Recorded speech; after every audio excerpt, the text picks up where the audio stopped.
नमस्कार, स्वागत है आप सभी का। आपके साथ मैं हूं स्वप्निल। बड़ी खबर है, यूपी के शिक्षा मित्रों द्वारा 69,000 सहायक शिक्षक भर्ती मामले में सुप्रीम कोर्ट ने 37,339 पदों को होल्ड करने का यूपी सरकार को आदेश जारी किया है। दरअसल सुप्रीम कोर्ट ने पिछली सुनवाई में यूपी सरकार से 40/45 के कट ऑफ पर कितने शिक्षा मित्र पास हुए हैं इसका डेटा मांगा था, लेकिन शिक्षा मित्रों का कहना है कि लिखित परीक्षा में टोटल 45,357 शिक्षा मित्रों ने फॉर्म डाला था, जिसमें से 8,018 शिक्षा मित्र 60 से 65% के साथ पास हुए। लेकिन इसका कोई डेटा नहीं है कि कितने शिक्षा मित्र 40 से 45 के कट ऑफ पर पास हुए। इसलिए 69,000 पदों में से 37,339 पद रिजर्व करके सहायक शिक्षक भर्ती की जाए या फिर पूरी भर्ती प्रक्रिया पर स्टे लगाया जाए। 14 जुलाई को सुप्रीम कोर्ट मामले की अगली सुनवाई करेगा।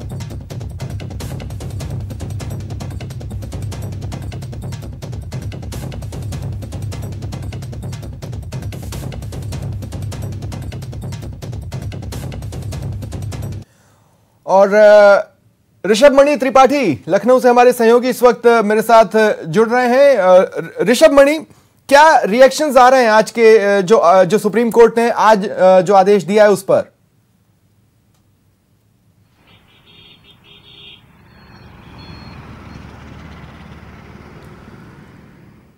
ऋषभ, क्या मेरी आवाज आप तक पहुंच रही है? क्या आप मुझसे मुखातिब हैं, मुझे सुन पा रहे हैं?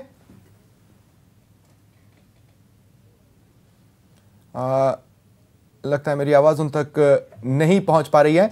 बहरहाल बड़ी खबर है इस वक्त की, यूपी के शिक्षा मित्रों द्वारा 69,000 सहायक शिक्षक भर्ती मामले में सुप्रीम कोर्ट ने 37,339 पदों को होल्ड करने का यूपी सरकार को आदेश जारी किया है। पिछली सुनवाई की बात करें तो सुप्रीम कोर्ट ने यूपी सरकार से कट ऑफ पर कितने शिक्षा मित्र पास हुए हैं 40 से 45 के, इसका डेटा मांगा था। शिक्षा मित्रों का यह कहना रहा है कि लिखित परीक्षा में जो 45,357 शिक्षा मित्रों ने फॉर्म डाला था उसमें से 8,018 शिक्षा मित्र 60 से 65% के साथ पास हुए। लेकिन इसका कोई डेटा नहीं है कि कितने शिक्षा मित्र 40 से 45 के कट ऑफ पर पास हुए। इसलिए 69,000 पदों में से 37,339 पद रिजर्व कर सहायक शिक्षक भर्ती की जाए या फिर पूरी भर्ती प्रक्रिया पर स्टे किया जाए। 14 जुलाई को सुप्रीम कोर्ट मामले की अगली सुनवाई करेगा। एक बार फिर कोशिश करते हैं सहयोगी ऋषभ मणि त्रिपाठी से बातचीत की, रुख करते हैं लखनऊ का। ऋषभ मणि, अगर मेरी आवाज आप तक पहुंच रही है तो मैं ये जानना चाहता हूं कि क्या इनिशियल रिएक्शन आए हैं सरकारी खेमे से?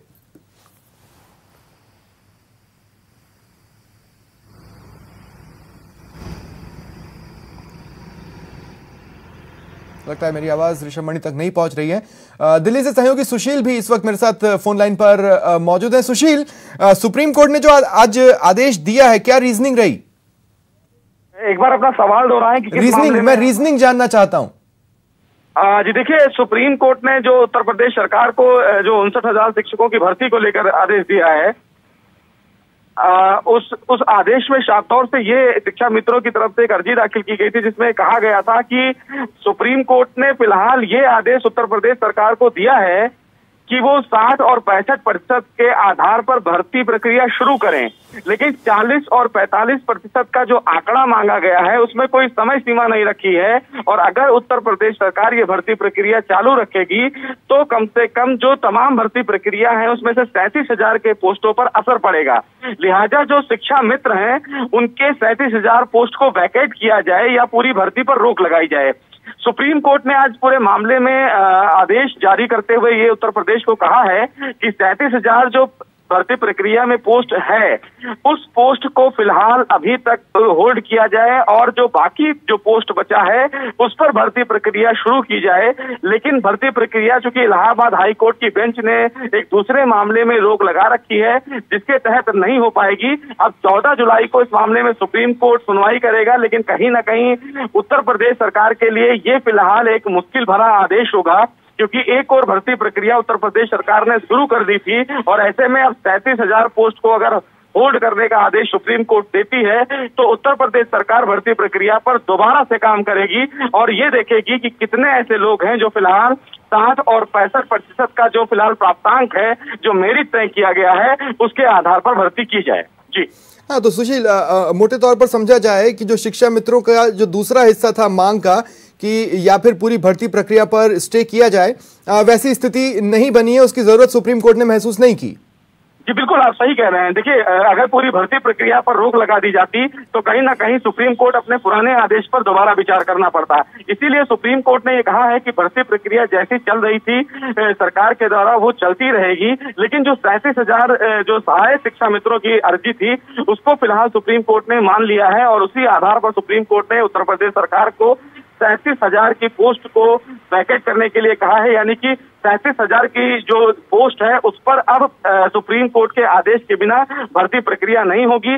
बाकी जो 45,000 पोस्ट है उस पोस्ट पर भर्ती प्रक्रिया की जाएगी, लेकिन ये भर्ती प्रक्रिया तभी सुनिश्चित होगी जब इलाहाबाद हाई कोर्ट द्वारा कोई आदेश जारी किया जाएगा, क्योंकि इलाहाबाद हाई कोर्ट ने इस पूरे मामले में अभी पूरी भर्ती प्रक्रिया पर गलत क्वेश्चन प्रश्न पत्र के मामले पर रोक लगा रखी है। सुशील, बने रहे, मेरे साथ एक अहम सवाल और है जो मैं आपसे पूछूंगा, लेकिन उससे पहले मैं कोशिश करूंगा एक बार फिर लखनऊ जाने की। ऋषभ मणि त्रिपाठी हमारे सहयोगी हमारे साथ जुड़ रहे हैं, अगर उन तक मेरी आवाज पहुंच रही है। ऋषभ, अगर आप मुझे सुन पा रहे हैं ऋषभ मणि, तो मैं बोलना यह चाहता हूं कि यूपी सरकार के लिए दुविधा का वक्त तो अब शुरू हुआ है, जो सुप्रीम कोर्ट से जो कुछ भी सुप्रीम कोर्ट में आज हुआ है उसके बाद।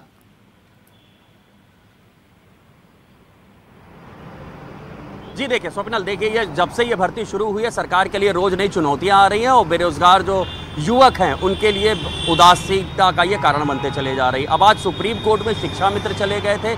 शिक्षा मित्रों की अर्जी पर अब सुप्रीम कोर्ट का जब ये फैसला आ गया है कि 37,339 पदों को फिलहाल होल्ड कर दिया जाए या उनको रोक लिया जाए, इसके बाद 69,000 में जो पद बचते हैं 37,339 काट के, उतने पदों पर वो भर्ती प्रक्रिया शुरू रख सकते हैं। लेकिन यहाँ पर एक डबल बेंच का फैसला अलग चल रहा है जिसमें उन्होंने पूरी भर्ती प्रक्रिया पर रोक लगा रखी है। उस डबल बेंच के फैसले के सिंगल बेंच के फैसले के खिलाफ सरकार डबल बेंच में विशेष अपील में गई है। वहाँ पर भी 1-2 दिन में फैसला, चूंकि डबल बेंच ने सुरक्षित रखा है, वहाँ से भी 1-2 दिन में फैसला आ सकता है। तो अब इस वक्त पूरा एक अजीब सी उधेड़ बुन जैसी स्थिति आ गई है सरकार के लिए भी। अब सुप्रीम कोर्ट के आज के आदेश के बाद सरकार को इस पर विचार करना पड़ेगा, क्या 37,339 जो शिक्षा मित्र ने जो याचिका दाखिल की है उतने पदों को अलग रख के बाकी के पदों पे क्या वो फिर से रिजल्ट निकालेंगे या उसकी फिर से मेरिट बनेगी, क्या उसकी प्रक्रिया वाकई वो चला पाएंगे, या इससे पहले का जो आदेश है एक भर्ती प्रक्रिया को निरस्त करने का भी उस पर काम चलेगा। विशेष अपील पे एक सुनवाई डबल बेंच में पहले से ही चल रही है। तो अब बहुत अहम हो जाएगा ये देखना कि सरकार कहां पर सुप्रीम कोर्ट और हाई कोर्ट डबल बेंच के फैसले पर अपना क्या रुख लेती है। इसी बीच शाम को 5 बजे आज खुद सीएम ने कैबिनेट की मीटिंग बुला ली है, तो ऐसा माना जा रहा है कि शायद कैबिनेट मीटिंग में या उसके बाद भी इस पूरे मामले में चर्चा होगी। क्योंकि सरकार ये पोजीशनिंग कर रही थी, ये पोस्चरिंग कर रही थी कि हमने बेरोजगार युवकों को नौकरी दे दी है और जो बड़े बड़े कोर्ट में मामले चल रहे थे उनसे निजात पा ली है और हमने भर्ती प्रक्रिया शुरू कर दी थी। एक सिंगल बेंच के फैसले के बाद वो भर्ती प्रक्रिया रुकी हुई थी और उसके बाद अब आज ये सुप्रीम कोर्ट का फैसला आ जाता है शिक्षा मित्रों की याचिका के दौरान। तो अब सरकार को नए सिरे से अपनी रणनीति बनानी पड़ेगी और कोर्ट में पैरवी करनी पड़ेगी ताकि युवाओं को भी संतुष्ट रखा जाए। और सुशील, बेहद संक्षिप्त में मैं आपसे एक जवाब चाहता हूं। सुशील, बेहद संक्षिप्त में आपसे एक जवाब चाहता हूं। यूपी सरकार की ओर से जो वकील हैं उन्होंने क्या रिएक्शन दिया है? जी देखिए, सरकार की तरफ से ये कहा गया कि चूंकि अभी राज्यों में जो कॉलेजेस हैं वो बंद हैं, वर्चुअल कोर्ट चल रहे हैं, लिहाजा सुप्रीम कोर्ट इस मामले में अभी सुनवाई ना करे, शुक्रवार का उन्हें समय दिया जाए। लेकिन फिलहाल जस्टिस ललित ने इस मामले में यूपी सरकार की दलील को नहीं सुना। सुप्रीम कोर्ट ने ये जरूर कहा कि हम आपकी तमाम दलीलों को पहले सुन भी रहे हैं, लेकिन जो 37,000 की पोस्ट है अगर उस पोस्ट को ना सुना जाए तो ना भरा जाए तो फिलहाल भर्ती प्रक्रिया पर कोई असर नहीं पड़ेगा। और ये फिलहाल यूपी सरकार के काउंसिल ये मांग करते रहे कि इस मामले को फिलहाल अभी ना सुना जाए, लेकिन जस्टिस ललित ने इस मामले की सुनवाई भी की और 37,000 के पोस्ट को होल्ड भी किया। चलिए, शुक्रिया आप दोनों का मेरे साथ जुड़ने के लिए और तमाम जानकारी के लिए। और इस बीच बड़ी खबर है, राजधानी लखनऊ में कोरोना संक्रमण का फैलाव थम नहीं रहा है। आज फिर 11 कोरोना पॉजिटिव मिले हैं। फूलबाग जो कि एक हॉटस्पॉट एरिया है, वहां पर फिर कोरोना बम फूटा है। फूलबाग हॉटस्पॉट रह चुका है, वहां पर फिर से कोरोना बम फूटा है। फूलबाग में एक साथ 7 कोरोना पॉजिटिव केसेस आए हैं। 2 जीआरपी के जवान भी कोरोना संक्रमित पाए गए हैं। 102 एम्बुलेंस के 2 कर्मचारी भी पॉजिटिव मिले। और इस तरह लखनऊ में पहले केस से लेकर अब तक जो कोरोना पॉजिटिव केसेस आए हैं उसका आंकड़ा 480 पहुंच चुका है। और रुख करेंगे लखनऊ का। सहयोगी अलाउद्दीन इस वक्त मेरे साथ जुड़ रहे हैं। अलाउद्दीन, दुआ तो यही रहती है कि आज की सुबह कोई अच्छी खबर मिले, लेकिन खबरें पिछले दिन जैसी ही आ रही हैं। जी हाँ, बिल्कुल उसी तरह का आंकड़ा लगातार दिखाई दे रहा है। और कोई शाम ऐसी नहीं होती है जब दाही के आंकड़े में राजधानी का डेटा ना हो और पूरे उत्तर प्रदेश का डेटा 3 डिजिट में चला जाता है। और पिछले एक हफ्ते से इम्तिहान और ज़्यादा बढ़ गए हैं। खासतौर से राजधानी की अगर हम बात करें तो कोई ऐसा वर्ग नहीं है जो कि इस वायरस से संक्रमित ना हुआ हो। क्या बात हम डॉक्टर की करें, क्या नर्स की, क्या पैरामेडिकल स्टाफ की, क्या खाना बनाने वाले की, या फिर क्या जो है सब्जी वाला, ठेले वाले, रिक्शे वाले और स्वास्थ्यकर्मी, यानी कि संक्रमण जो है हर जगह फैल गया है। आखिर में जीआरपी के करीब 40 जवान अब तक कोरोना पॉजिटिव हो चुके हैं। श्रमिक एक्सप्रेस जितनी आई थी उन तमाम कामगारों को उतार करके उनके घरों तक पहुंचाने की जिम्मेदारी उन जीआरपी और रैपिड एक्शन जो तमाम फोर्सेज हैं उनकी जिम्मेदारी थी। वो लोग भी लगातार संक्रमित हुए हैं, उनके घर के परिवार के लोग भी संक्रमित हुए हैं। यानी कि पिछले एक हफ्ते से जो दायरा है वो लगातार बढ़ा है। हालांकि राज्य सरकार ने अपने स्तर से तमाम कोशिशें की हैं। तमाम जो है बेड सुरक्षित हैं, जो जांच के नमूने हैं वो लगातार लिए जा रहे हैं। और अगर हम पूल टेस्टिंग को भी जोड़ लें तो करीब 18-19 हज़ार रोजाना जांचें उत्तर प्रदेश के तमाम जिलों को मिलाकर के हो रही हैं। लेकिन लगातार जिस तरह से हालात दिखाई दे रहे हैं वो हालात अभी थमने का नाम लेकिन अकेले लखनऊ से 11 केसेस आना, वो भी फूलबाग से एक साथ 7 पॉजिटिव मिल जाना, जाहिर तौर पर प्रशासन के हाथ पांव फूले होंगे और हड़कंप सा नजर आ रहा होगा प्रशासनिक अमले में। बिल्कुल हाथ पांव फूले हैं। और सबसे अहम बात वो है कि ये पूरा इलाका पहले से ही हॉट स्पॉट घोषित था। यहाँ से 1 दर्जन से ज़्यादा मरीज पहले मिल चुके थे, फिर हॉट स्पॉट हटाया गया। अनलॉक की जब पोजीशन आई तो इन इलाकों में दुकान भी खुल गई। इवन ये इलाका बेकरी के आइटम्स बनाने के लिए जाना जाता है, यानी कि यहाँ पर बेकरी की फैक्ट्रियाँ हैं, लोग बेकरी के सामान लेने आते हैं। और साथ में जो फैक्ट्रियों में काम करने वाले लोग हैं उनका भी आने जाने का सिलसिला शुरू हो गया था। तो अब जब हिस्ट्री ट्रेस की जाएगी तो न जाने कितने लोग उसके दायरे में आएंगे। एक बार होम क्वारंटाइन का एक सिलसिला शुरू होगा तो ये इलाका अभी 7 तक ही सीमित नहीं रहने वाला है। अभी जब पूरी हिस्ट्री ली जाएगी, स्वास्थ्य विभाग हालांकि यहाँ पर लगा हुआ है, स्थानीय जिला प्रशासन भी लगा हुआ है, तो ऐसे में आंकड़े अभी और बढ़ सकते हैं। और अभी भी जो भय का एक माहौल है इस पूरे इलाके में व्याप्त है। देखिए, मोटे तौर पर तो यही कहा जा सकता है, सावधानी बचाव है, अपनी तरफ से सतर्कता बरतें। अलाउद्दीन, आपसे भी मैं यही गुजारिश करूंगा, हमारे तमाम सहयोगियों से भी, कि सावधानियां बरतें, सतर्क रहें। फिलहाल तमाम जानकारी के लिए शुक्रिया। और अब बात कर लेते हैं कानपुर के कोर्ट परिसर में हुई रेप की वारदात की। नागेंद्र सिंह गौतम इस नाम के एक वकील के चैम्बर में एक नाबालिग के साथ दुष्कर्म का सनसनीखेज मामला सामने आया है। हड़कंप मचा हुआ है। पीड़ित लड़की ने वकील पर चैम्बर में ले जाकर रेप करने का आरोप लगाया है। पुलिस ने लड़की की शिकायत के आधार पर वकील के खिलाफ मामला दर्ज कर लिया है और तफ्तीश में जुट गई है। पीड़ित का आरोप है कि मोहल्ले में उसके साथ हुई छेड़छाड़ के मामले में वकील नागेंद्र सिंह गौतम पैरवी कर रहे थे और इसी सिलसिले में वकील ने उसे अपने चैम्बर में बुलाया, जहां पहले से मौजूद वकील का एक साथी पीड़ित और वकील को चैम्बर में बंद कर चला गया। इसके बाद वकील ने उसके साथ दुष्कर्म की वारदात को अंजाम दिया। पीड़ित ने इस वारदात की जानकारी अपने परिवार वालों को दी, जिसके बाद पीड़ित अपने परिवार वालों के साथ कोतवाली पहुंची और वकील पर कार्रवाई के लिए तहरीर दी। पुलिस ने प्रारंभिक जांच पड़ताल के बाद आरोपी वकील पर मामला दर्ज कर लिया है। वहाँ पे चेंबर में ये, उसके बाद अमित को इन्होंने चाबी दी, फिर कहने लगे फोटोकॉपी करा लो। फोटोकॉपी कराने के बाद चेंबर का ताला बंद करके चले गए। इन्होंने फिर मेरे साथ बदतमीजी की। उसके बाद बोलने लगे अपने दोस्त को फ़ोन करके, आ जाओ मेरा काम हो गया है। गौतम के लड़के नागेंद्र सिंह ने जो है उसके साथ बलात्कार कर दिया और बाद में उसको ऐसी बात धमकी दे रहे हैं कि ऐसा करोगे तो ऐसा हो जाएगा, तुम्हारे भाई को फंसा देंगे और झूठे मुकदमे में जेल चला जाएगा।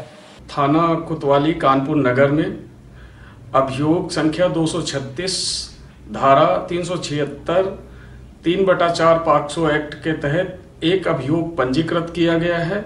यह अभियोग नागेंद्र सिंह के विरुद्ध पंजीकृत हुआ है, जिसमें विधिक कार्रवाई एवं विवेचनात्मक कार्रवाई की जा रही है।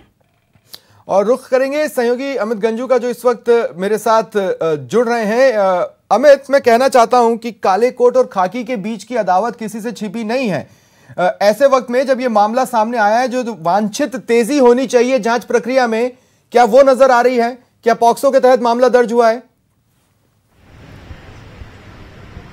देखिए स्वप्निल जी, मैं आपको बताना चाहूँगा कि न्याय दिलाने वाले ही जब अन्याय करें तो फरियादी जाए तो जाए कहाँ। ये बिल्कुल सटीक बैठता है। कानपुर में उस न्याय के मंदिर में न्याय दिलाने के नाम पर काला कोट पहने वकील ने जिस फरियादी की भावनाओं के साथ उसके साथ दुष्कर्म किया, वो पीड़िता 2 दिन तक लगातार रोती रही और उसने अपने परिजनों से जब इस बात का खुलासा किया तो उनके पाँव से ज़मीन खिसक गई। पहले तो पुलिस आनाकानी करती रही। कोतवाली ने कहा ये रेल बाजार का मामला है क्योंकि फैतफुलगंज का है, चौकी पड़ती है। फैतफुलगंज ने कहा ये चौकी दूसरी चौकी का मामला है। फिर ये कहा गया कचेरी चौकी का। अंततः जब इसकी पूरी गंभीरता डीआईजी अनंत देव तिवारी ने ली और इस पर मुकदमा दर्ज हुआ। अब सबसे बड़ा सवाल कि काले कोट पर हाथ डाले तो डाले कौन? वो लोग जो न्याय दिलाने के लिए माने जाते हैं, वो लोग जो बात बात पर चौराहों पर उतर आते हैं 100-150 की संख्या में, और पुलिस को बैकफुट बनाना पड़ता है। अब इस पूरे प्रकरण में अभी तक तो सिर्फ पहला पर्चा भी नहीं कटा है। सिर्फ एक जब डीआईजी के दबाव में आके कोतवाली के संजीव कुमार मिश्रा ने मुकदमा तो दर्ज किया है, लेकिन वो इसे आफत मान रहे हैं क्योंकि कोतवाली थाना क्षेत्र से चंद कदमों की दूरी पर ये कचेरी परिसर है। कचेरी परिसर में रोज 7,500 से ज़्यादा वो वकील आते हैं जो रोज कोट पहन के आते हैं, और कुछ ऐसे लोग हैं जो कोट पहन के आते ज़रूर हैं लेकिन उनकी भावनाएं कुछ और होती हैं। अब पुलिस उन तक कैसे पहुंचे? अभी सिर्फ पुलिस ये हिचकिचा रही है कि उनके पर्चे कैसे, उनको बयान लेने कचेरी में कौन जाए, क्योंकि इस कचेरी का एक इतिहास रहा है। चाहे 2001 के सितंबर की बात की जाए, 2009 की बात की जाए या 2016 की बात की जाए, तो अक्सर खाकी पिटी है यहाँ। तो इसलिए पुलिस भी अब कुछ भी बयान देने से या कुछ भी बयान लेने से बचती नजर आ रही है। ऐसे में फरियादी पर दबाव बढ़ता जा रहा है। शुक्रिया अमित, आप नजर बनाए रखें। और अब बात करते हैं ग्रेटर नोएडा में हुई मुठभेड़ की। पुलिस और बदमाशों की मुठभेड़ हुई है। बदमाशों के साथ पुलिस की मुठभेड़ हुई है। 6 अंतर्राष्ट्रीय बदमाशों से ये मुठभेड़ हुई। इस दौरान 6 बदमाशों को गोली लगी है। 2 पुलिसकर्मी भी इस मुठभेड़ के दौरान घायल हुए हैं। ये मामला दादरी थाने का है, जहां के जारचा रोड पर ईस्टर्न पेरिफेरल हाईवे NH 91 के नीचे ये मुठभेड़ हुई। मामले के मुख्य बदमाश फिरोज अपने साथियों के साथ मिलकर हाईवे पर लूटपाट कर रहे थे। दबोचे गए बदमाशों के पास से एक बंद बॉडी ट्रक के साथ भारी मात्रा में चोरी किए गए स्टेपनी समेत टायर के साथ 2 चाकू, 4 तमंचे बरामद किए गए। दादरी पुलिस का आरोप है बदमाशों का यह गिरोह हाईवे पर ट्रक ड्राइवर को बंधक बनाकर लूटपाट करता था। और ज्यादा जानकारी के लिए बात करते हैं सहयोगी अमित सिंह से। अमित, क्या जानकारी है? बुधनगर लगातार मुठभेड़ों का दौर शुरू कर दिया है। वहीं कल भी 2 थाना क्षेत्र में पुलिस की बदमाशों के साथ मुठभेड़ हुई थी, जिसमें देर रात दादरी के साथ 6 बदमाशों की मुठभेड़ हुई, जिसमें पुलिस द्वारा 6 बदमाशों को गोली लगने की सूचना बताई जा रही है, जिसमें 2 पुलिसकर्मी भी बदमाशों को गोली लगने से घायल हुए हैं। मैं आपको बता दूं कि जो गैंग है वो हाईवे पर लंबे समय से लूट की वारदात को अंजाम दे रहा था। पुलिस के लिए बड़ा सिरदर्द का सबब बना हुआ था, जिसके चलते रात किसी वारदात को अंजाम देने की फिराक में से बदमाश हाईवे पर आए थे। पुलिस ने घेराबंदी कर दी। बदमाशों के साथ मुठभेड़ हुई, जिसमें 6 बदमाशों को गोली लगी है। वहीं 2 पुलिसकर्मी भी घायल है। घायलों को अस्पताल में उपचार के लिए भर्ती कराया गया है। शुक्रिया तमाम जानकारी के लिए। ब्रेक के बाद स्वागत है आप सभी का। बात कर लेते हैं फतेहपुर में हुई फायरिंग की। 2 पक्षों के बीच आपसी विवाद के बाद हुई फायरिंग का एक वीडियो बहुत तेजी से वायरल हो रहा है। वो वीडियो आप अपने टीवी स्क्रीन पर देख पा रहे हैं। ये वारदात सोमवार शाम की है, जब पुरानी रंजिश की वजह से 2 धड़ों में ठन गई। देखते ही देखते दोनों तरफ से जमकर गोलियां चलने लगी। इस गोलीबारी में एक शख्स घायल हुआ। घायल शख्स के हाथ में गोली लगी थी। बताया जा रहा है अंधाधुंध हुई फायरिंग में लाइसेंसी बंदूक का भी इस्तेमाल किया गया था। इस मामले में 2 आरोपियों को गिरफ्तार किया गया है। बता दें, वायरल हो रहा फायरिंग का यह मामला जिले के किशनपुर थाने के मणिपुर सिमरिया गांव का है।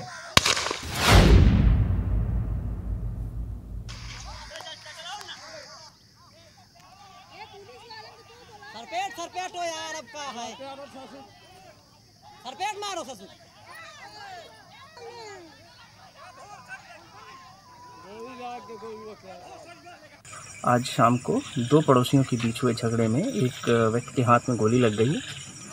इस संबंध में जो आरोपी अम्बोल सिंह और सदाशिव को गिरफ्तार कर लिया गया है। असलहा बरामद कर लिया गया है। खबर हरदोई से है, जहां दबंगों ने एक शख्स के घर में आग लगा दी। उसकी पिटाई की, बावजूद इसके आरोपियों के खिलाफ कोई कार्रवाई नहीं हो रही है। मामला जिले के टडियावा थाने का है। यहां के खाड़ा खेड़ा गांव निवासी रामदयाल का आरोप है कि उसके ही गांव के 5 लोगों ने उसके साथ मारपीट की, गाली गलौज की, साथ ही उसके घर में आग भी लगा दी। लेकिन एडीएम के आदेश के बावजूद पुलिस की तरफ से आरोपियों के खिलाफ कोई कार्रवाई नहीं हो रही है। बता दें, मामला 2 जून का है और 4 जून को इस मामले में कार्रवाई करने के आदेश दिए गए थे। अब सीओ ने कहा है कि जांच के लिए प्रभारी निरीक्षक को भेजा गया है, जांच के बाद कार्रवाई की जाएगी।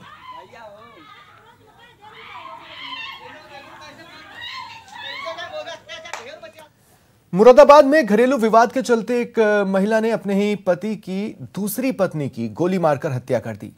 यही नहीं, हत्या करने के बाद शबाना मौके पर ही 9mm पिस्टल को हाथ में लिए शव के पास ही घूमती रही। आसपास खड़े लोग तमाशबीन बने रहे।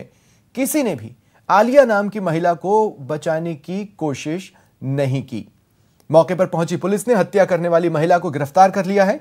यह वारदात सिविल लाइंस क्षेत्र के हरथला कॉलोनी की है, जहां के ट्रांसपोर्ट कारोबारी जाकिर की पहली पत्नी शबाना ने उसकी दूसरी पत्नी आलिया की हत्या कर दी।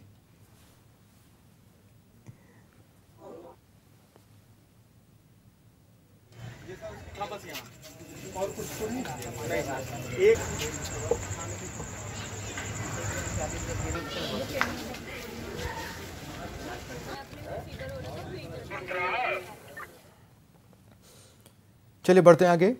वाराणसी में 81 दिन बाद बाबा विश्वनाथ के भक्तों का इंतजार दर्शनों को लेकर आज खत्म हुआ, जब भोर में मंगला आरती के कुछ देर बाद मंदिर के कपाट भक्तों के लिए खोल दिए गए। भक्तों को बाबा के झांकी दर्शन मिले।